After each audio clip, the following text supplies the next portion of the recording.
that Dad abandoned you when I was born, but you shouldn't make me feel like that's my fault! Hi, I'm Robert Miano, and welcome to The Big Break. You may recognize this face. I've been in a few films. I'm here watching the audition highlight reel for The Big Break. And our first auditioner, who's a very talented girl, Sabrina Haim, has made a mistake that most young actors make in their audition. And they start, or they play the end of the scene after the beginning, which gives them no place to go. What I mean is, there's no hope of getting what they want. So she started off angry, she finished angry, and basically it's just one note. It's important to get different colors into your audition, so the auditioner can see your range.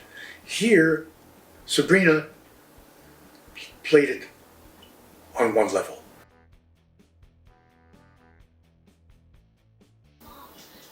You say that it's a life in retirement, and you say that you want to fly on stars and never look back. But Max... Chloe has a wonderful quality, very fresh, alive, but I feel that she needs to make more of an emotional connection to the material, to personalize it, so it means something to her. You know, one of the questions that we use is, how would this be for me, given these circumstances? And I feel Chloe is playing an idea of the scene. In other words, she knows the result before she's doing it. So in that way, there's no surprise for her.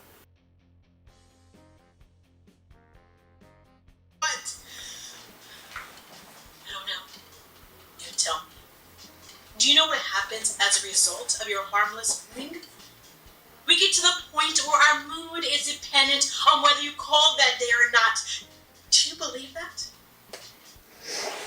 Regina Niles, very talented girl, very talented actress. She has a lot of humor, a lot of charm.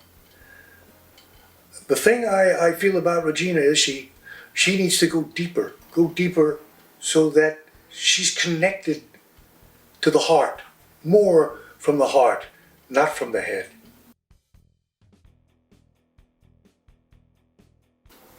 But I also had my dad every day. Maybe it was his work that got to him. I don't know. But I do know it's the only time my dad showed... Again, she has such a lovely quality, so easy to look at, very filmatic. She looks good on screen. Now, Naomi has a tendency to push, to force, and what that does, it separates the audience from the actors, so we don't really feel a real emotion. You know, acting's about behaving truthfully, and here again, I feel that it's playing an idea, and that gets in the way because you're playing the result, and the result should be in the doing. So I feel that you have to let it come to you.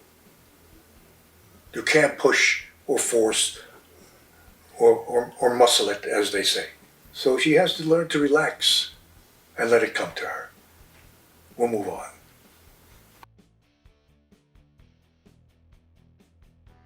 at us to stop crying. We couldn't. I thought he was going to kill us both. And my mom couldn't stop him. I was 4 years old, and Ricky was 2. And I've been living in that hole, in that wall, ever since. The last auditioner was Elia Frost. I hope I pronounced her name right. Again, a lovely quality, very talented. But Elia, she needed again to make that emotional, that real emotional contact to the material. Again, personalizing it, so we can see her real pain. I think she needs to, again, not push it, not force it, and to know her lines a little better.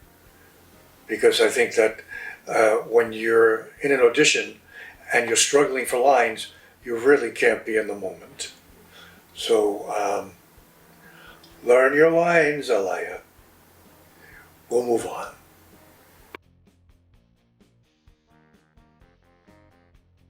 You don't want the truth because deep down in places at parties you can't talk about. You want me on that wall. You need me on that wall. Talented actor. Again, starting the scene with anger and then ending the scene with anger, again, gives him no place to go. One of the tools or choices, a better word, is humor. You know, when you use humor, it gives you so much more power, and it gives you another color. This scene that he's auditioning with, I believe, is a scene that Jack Nicholson did, and Jack has enormous irony and humor. I think if Stephen would add that to his work, a sense of irony, a sense of humor, it would take him a lot further. Because he has the anger, he has the outrage, he has the look. Add humor to your work, Stephen. It's going to go a long way. Thank you.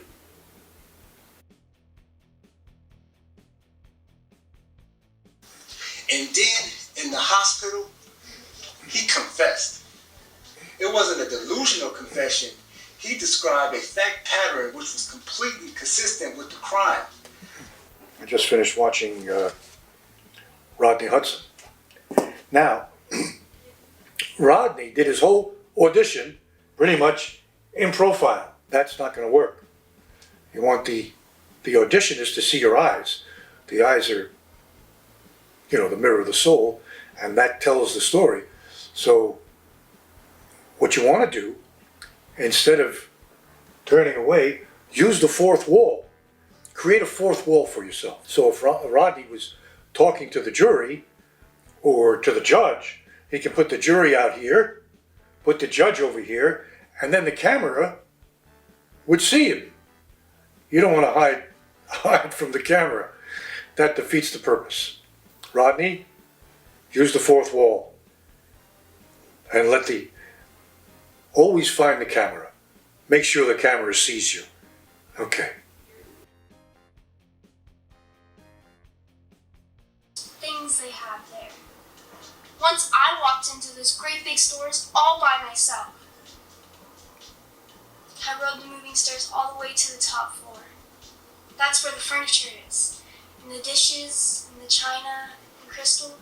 I pretended it was my furniture, my crystal, and china. I even sat down at the big piano and pretended I was a lady I once saw in a picture book. I just finished watching Destiny von Worma. And I like her work a lot. I really do. She took her time. She connected with the material. She made it very personal. She had charm and poise. I like Destiny a lot. But next time, Destiny, when she does an audition, I think it should be like this, so I can really see her eyes. It was very difficult because it was like, like full body. So you really can't see the eyes of the actor.